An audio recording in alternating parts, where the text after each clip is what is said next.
ನಮಸ್ಕಾರ ರೈತ ಬಂಧುವರಿಗೆ. ಈಗಾಗ್ಲೇ ನನ್ನ ಜಮೀನಿನ ಬಗ್ಗೆ ಪೂರ್ಣ ವಿವರಣೆ ಕೊಟ್ಟಿದ್ದೀನಿ.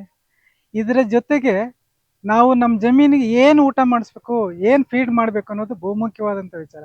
ಸಾವಯವ ಕೃಷಿ ಬಗ್ಗೆ ನಾನು ನಿಮ್ಗಾಗಲೇ ಇಂಟ್ರೊಡ್ಯೂಸ್ ಮಾಡಿಕೊಟ್ಟಿದ್ದೆ. ಸಾವಯವ ಕೃಷಿನಲ್ಲಿ ಸಾವಯವ ಗೊಬ್ಬರಗಳನ್ನೇ ಉಪಯೋಗಿಸ್ಬೇಕು. ಅದಕ್ಕಿಂತ ಮಿಗಿಲಾಗಿ ಜೀವಾಮೃತ ಮಾಡಬೇಕು. ನಾವು ಜೀವಾಮೃತನ ಎಲ್ಲರೂ ಮಾಡ್ತಾರೆ, ಆದರೆ ನಮ್ಮ ಪದ್ಧತಿನೇ ಬೇರೆ ಮಾಡ್ಕೊಂಡಿದ್ದೀವಿ ಸರ್.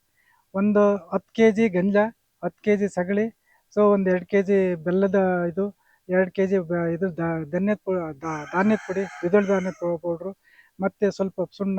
ಇಷ್ಟು ಹಾಕೋದ್ರ ಜೊತೆಗೆ ನಾವು ಎಕ್ಕದ ಎಲೆನ ತಂದು ಇದ್ರ ತುಂಬ್ತೀವಿ ಸರ್. ಬಹುಮುಖ್ಯ ಅದು. ಇದು ನನ್ನ ಜೀವನದ ಅನುಭವದಲ್ಲೇ ಮಾಡಿ ನಾನು ನಿಮಗೆ ರೈತರ ಬಾಂಧವರಿಗೆ ಹೇಳ್ತಾ ಇದ್ದೀನಿ. ಇದನ್ನು ಮಾಡಿ ನೋಡಿ. ಪ್ರತಿ ಒಂದು ದೊಡ್ಡ ಗಿಡಕ್ಕೆ 1 ಲೀಟ್ರ್ ಸಾಕು, ಚಿಕ್ಕ ಚಿಕ್ಕ ಗಿಡಕ್ಕೆ 1/4 ಲೀಟ್ರು, ಅರ್ಧ ಲೀಟ್ರ್ ಸಾಕು ಸರ್. ನೀವು ಯಾವ ಫರ್ಟಿಲಿಟಿ, ಯಾವ ಮೆನ್ಯೂರಲ್ಲಿ, ಇನ್ನೊಂದಲ್ಲಿ ಕೆಮಿಕಲ್ ಮೆನ್ಯೂರ್ ಯಾವುದೂ ಬೇಕಾಗಲ್ಲ. ಇದು ಬಹುಮುಖ್ಯವಾದಂಥ ರೈತನ ನನ್ನ ಅನುಭವದಲ್ಲಿ ಹೇಳ್ತಾ ಇದ್ದೀನಿ.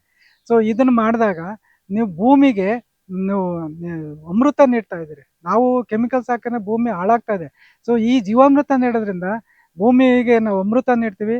ಆನಂದ ಬಂದಂಥ ಫಲನೂ ಕೂಡ ನಮಗೆ ಒಳ್ಳೆ ಆರೋಗ್ಯಪೂರ್ಣವಾಗಿರ್ತದೆ. ಇದು ಬಹುಮುಖ್ಯವಾದಂಥ ವಿಚಾರ. ಜೀವಾಮೃತ ಮಾಡಬೇಕು ಅನ್ನೋ ಉದ್ದೇಶ ಇಟ್ಕೊಂಡವ್ರು ಕಾಮನ್ ಆಗಿ ಮಾಡಬೇಡಿ. ಎಕ್ಕದೆಲೆನೆಲ್ಲ ನೀವು ಅದನ್ನು ತುಂಬಿಸಿ, ಅದನ್ನು 15 ಡೇಸ್ ಕೊಳಿಸಿ, 100% 100 ಬ್ಯಾಕ್ಟೀರಿಯಾ ಆಗಿಬಿಡುತ್ತವೆ ಇಡೀ ಇದಿಲ್ಲ. ಅದನ್ನು ತಗೊಂಡೋಗಿ ಪ್ರತಿ ಮರಕ್ಕೂ 1 ಲೀಟ್ರು, ಅರ್ಧ ಲೀಟ್ರು ಪ್ರಮಾಣದಲ್ಲಿ ಉಳ್ಕೊಂಡು ಬನ್ನಿ. ನೀವು ಯಾವ ಗೊಬ್ಬರನೂ ಬೇಕಾಗಿಲ್ಲ, ಯಾವುದೂ ಬೇಕಾಗಿಲ್ಲ. ಭೂಮಿ ಫಲವತ್ತ. ಮತ್ತು 1 ವರ್ಷ ಹಾಕೋದಲ್ಲ, ಒಂದು ಕಂಟಿನ್ಯೂಸ್ ಆಗಿ 6 ತಿಂಗಳಿಗೊಮ್ಮೆ ಈ ಥರ ಪ್ರತಿ ಮರಕ್ಕೂ ಪ್ರತಿ ಗಿಡಕ್ಕೂ ಹಾಕೊಂಡು ಬನ್ನಿ. ಜೀವಾಮೃತ ಹಾಕೊಂಡು ಬಂದರೆ ಆ ಗಿಡದ ಇದನ್ನೇ ನೋಡಿ. ನೀವು ಒಂದು ಉದಾಹರಣೆ, ನೀವು ಎಲ್ಲ ಪರೀಕ್ಷೆ ಮಾಡಬೇಕು ಅಂದರೆ, ಒಂದು ಗದ್ದೆ ಬೆಳೆದರೆ ಒಂದು ಪರೀಕ್ಷೆ ಮಾಡಿ. ಹೊಂಗೆ ಸೊಪ್ಪನ್ನು ತುಂಬಿಡಿ, ಅಥವಾ ಇದ್ರ ಎಕ್ತಲೆ ಸೊಪ್ಪು ತುಂಬಿಟ್ಟು ಒಂದು ಮಾರಗ್ಲಕ್ಕೆ ಮಾಡಿ. ಅಲ್ಲಿ ಬೆಳೆ ನೋಡಿ, ಬಾಕಿ ಮೆನ್ಯೂರ್ ಹಾಕಿ ಬೆಳೆದಿರೋವಂಥ ಬೆಳೆ ಭತ್ತನ ನೋಡಿ, ನಿಮಗೆ ಗೊತ್ತಾಗ್ಬಿಟ್ಟು. ಇದೊಂದು ಉದಾಹರಣೆ ನಾನು ಹೇಳಿದ್ದು. ಅದರಿಂದ ಇದು ನಾನು ಅನುಭವಿಸಿ ಮಾತಾಡ್ತಾ ಇದ್ದೀನಿ. ರೈತ ಬಾಂಧವರು ಜೀವಾಮೃತನ ಉತ್ಪಾದನೆ ಮಾಡ್ಕೊಂಡು ಭೂಮಿಗೆ ಅಮೃತ ನೀಡಿ, ಅದರಿಂದ ನಾವು ಅಮೃತನ ಪಡ್ಕೊಂಡು ನಮ್ಮ ಆರೋಗ್ಯ ದೇಶಕ್ಕೊಂದು ಅಮೃತ ನೀಡೋಣ. ಎಲ್ಲ ಜನತೆಗೆ ಅಮೃತ ಕೊಟ್ಟು ನಾವು ಇನ್ನೂ ಪ್ರಪಂಚ ಇನ್ನೂ 100 ವರ್ಷ ಚೆನ್ನಾಗಿ ಬದುಕಕ್ಕೆ ಪ್ರಯತ್ನ ಪಡೋಕ್ಕೆ ಇಷ್ಟಪಡೋಣ ಅಂತ ಹೇಳ್ಬಿಟ್ಟು 2 ಮಾತು ಹೇಳ್ತೀನಿ ಸರ್. ಈ ಒಂದು ತೊಟ್ಟಿನಲ್ಲಿ ಏನೇನು ಸರ್? ಈ ತೊಟ್ಟಿನಲ್ಲಿ 10 kg ಗಂಜಲ, 10 ಲೀಟ್ರು 10 kg 10 ಲೀಟ್ರು ಗಂಜಲ, 10 ಲೀಟ್ರು ತಪ್ಪೆ, ಒಂದು 2 kg ಸುಣ್ಣ, ಮತ್ತು ಇದು ಬೇವಿನ ಎಲೆ ಒಂದು 2 kg ಅಷ್ಟು.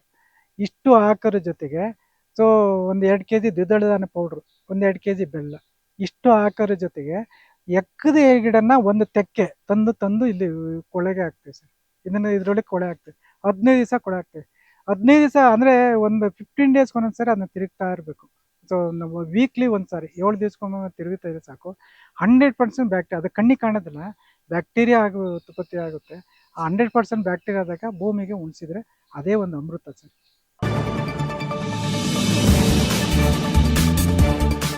ಇದು ಗಂಧದ ಗುಡಿ ಜನತಾ ಮೀಡಿಯಾ. ಜಾನಪದ, ರೈತರು, ಜನಪರ ಕಾಳಜಿ ಹೊತ್ತಿರುವ ಏಕೈಕ ಮಾಧ್ಯಮ. ಸಬ್ಸ್ಕ್ರೈಬ್ ಮಾಡಿ, ಪ್ರೋತ್ಸಾಹಿಸಿ.